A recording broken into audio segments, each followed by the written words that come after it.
Hey everybody, it is Sunday afternoon and this is probably about as close as we're going to get to some sunshine in today. Looks like some clouds are moving in, so I want to do a yard tour video, my first one of the year. The yard's starting to come together, but it's still got a long way to go. This is actually still really early in the year. We normally don't get out here until May, and then of course the yard really gets going around June. We just had such an early spring this year that it just kind of seems like we should already be doing this. So there's not a lot to look at. All of our early spring stuff has already gone by the wayside. All the daffodils and crocus and things like that. We got a few hyacinth. You can still see these white hyacinth right there, and a few daffodil that are still hanging on. And of course we will have a second and even a third wave of daffodils as we have early, mid, and late blooming daffodils. But the roses are starting to redden up. Our peonies are exploding. The butterfly bushes are doing good. This one got hit by the frost. We've had 3 or 4 days in the last week that have been really cold. We've actually had freezes at night, and you can see some of the tips of the butterfly bush here have been hit, but it'll recover. It'll bounce back, no problem. We've got tiger lilies coming up everywhere this year. I even have 2 of them downstairs in the fish room. So we'll walk around again. Not a lot to look at yet this time of year, but we can still walk around the whole yard and look at what is there. Of course, the remnants of all the early spring stuff. This is actually an allium, and that's going to open up like a big purple exploding firework in a few more weeks. That's a onion flower basically, so I'm always excited about those. Those are really cool looking. These are all lily of the valley. We'll have a ton of those coming in. If you saw an earlier video I did where I was looking for stuff for the fish tank, this is where I got the bleeding heart for my fish tank, and you'll see how this whole area has just exploded. We used to have 1 or 2 bleeding hearts over here, and now it's just a rampant mess.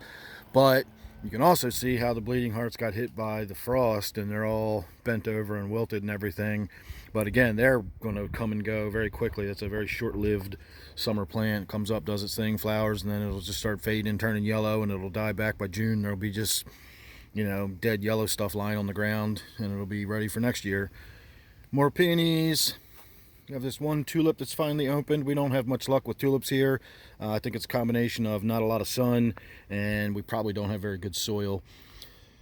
The missus has been taking daylilies out of this area. This area here is where we've got like most of the interesting and colored daylilies. I got daylilies galore all over the yard, but almost all of them are that roadside orange is what I like to call them. But over here we have some different colors and stuff, and so the missus has been working on getting them spread out, so we'll actually be able to start dividing these plugs up within the next few years, and we'll be able to start spreading that color around. And again, as I said, all this is just going to be daylilies as they start to come in. Another hosta got hit by the cold. Clematis is coming back in nicely. My poor forlorn kayak over there, been covered up since last fall. I did get out 1 day this year, and then a week later they closed the reservoir on me. So no sense in going down the driveway just yet. We do have hostas and burning bushes and stuff like that that come in down there, but not really coming up just yet, so there's not really a whole lot of point in going over there and looking. Again, you can see big patches of hostas. I've got them everywhere.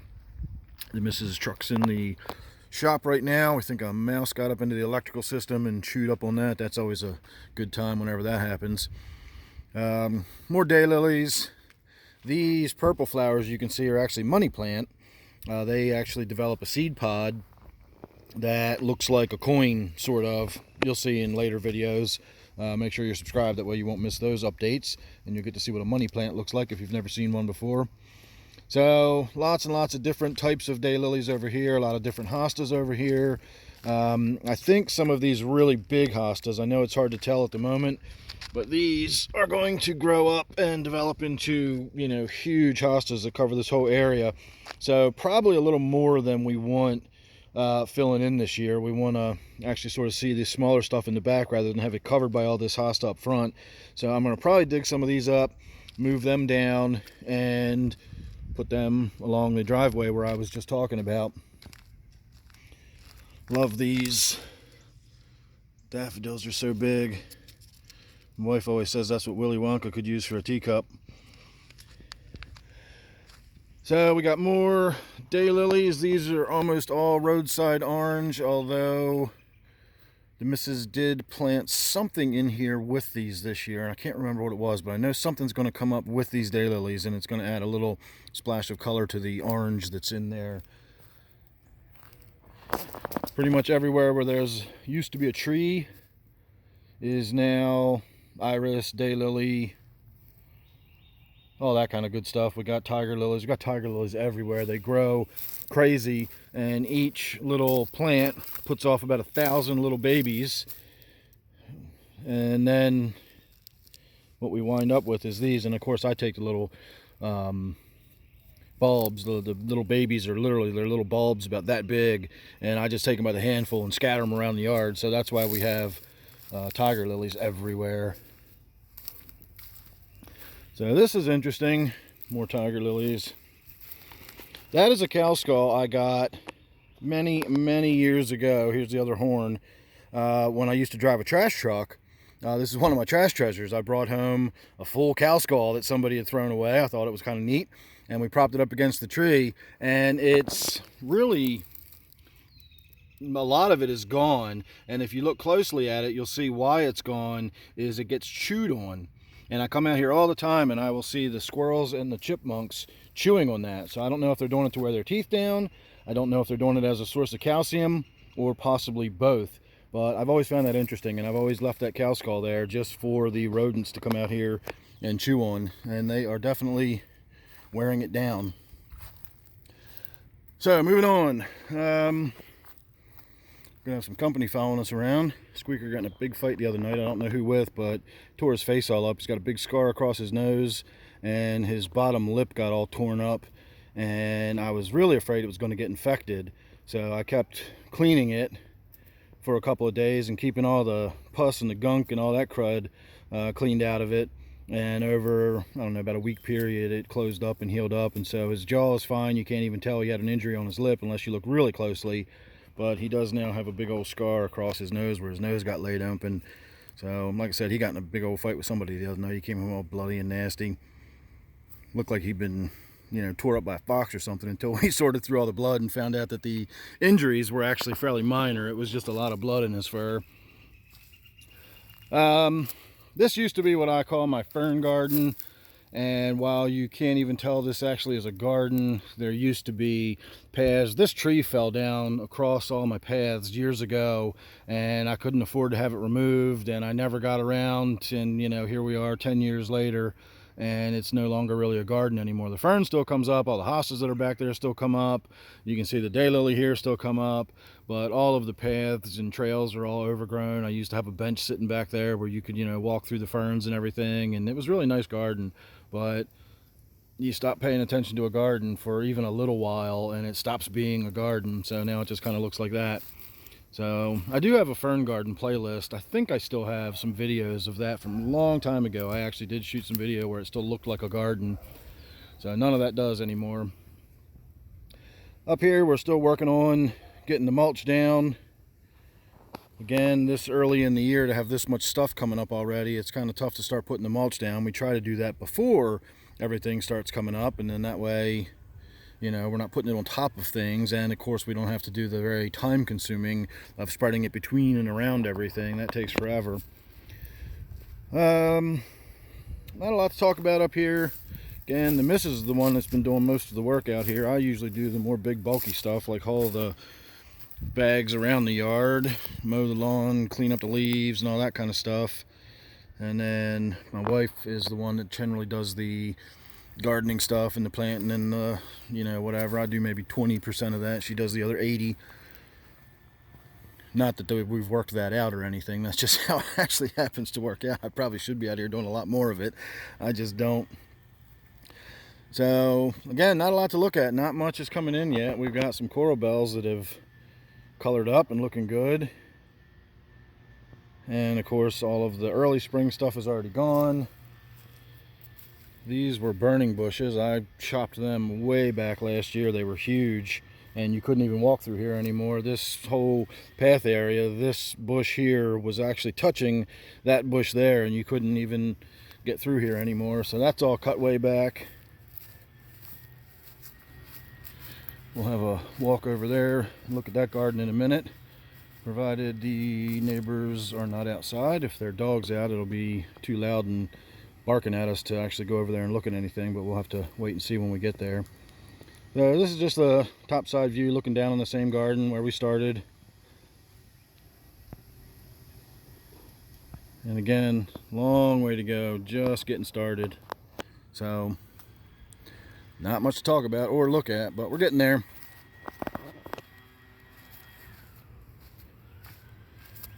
So we can walk over here now. Sounds like the neighbor's out front with the leaf blower.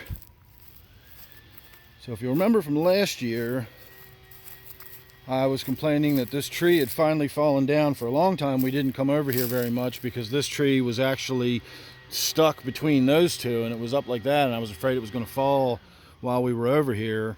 And of course it fell, but not while we were over here, and I was able to get out here over the winter, and little by little I cut those chunks of logs out, and so we've got them all cleared out.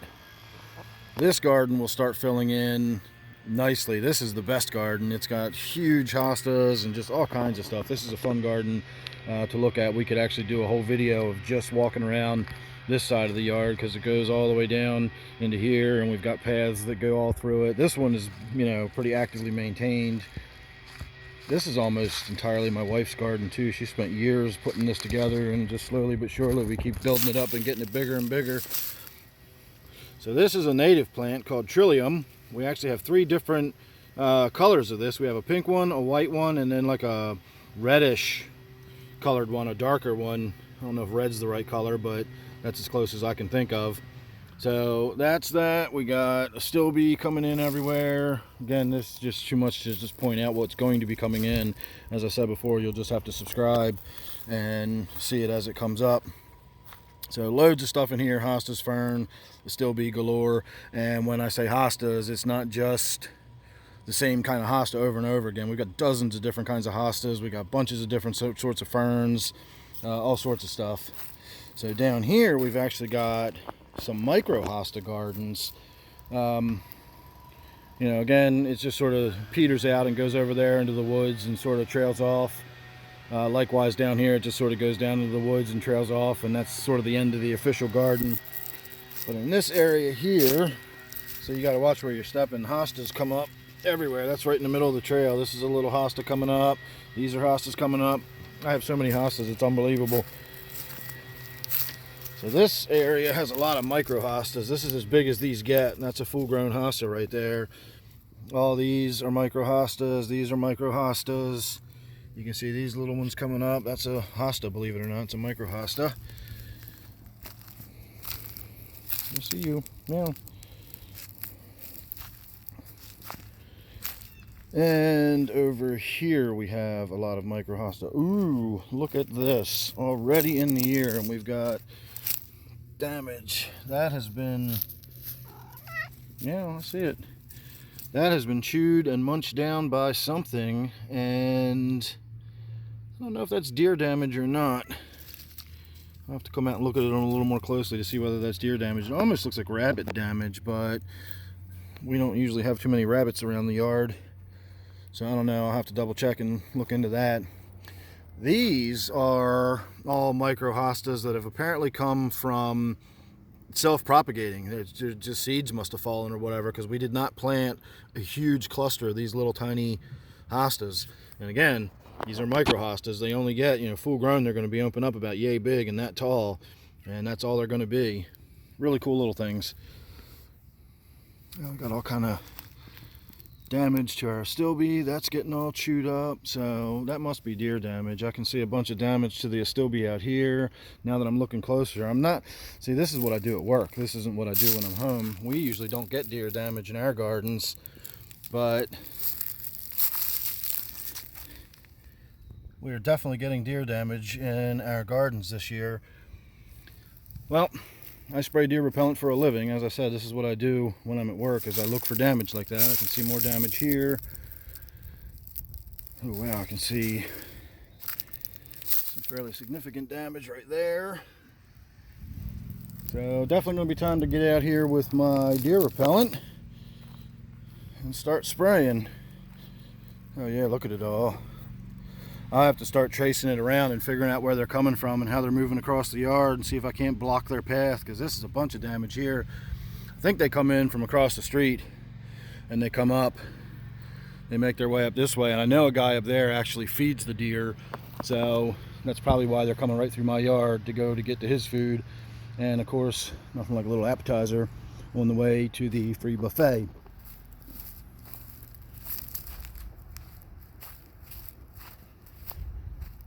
So more daylilies, hostas, iris. You get the idea by now. You're being followed.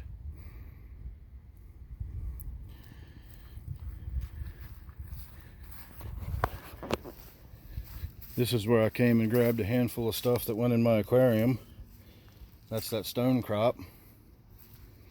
And if anybody is interested, let me know. I'm going to be cleaning all of that algae and green stuff off the side of my siding, and it's really easy to do.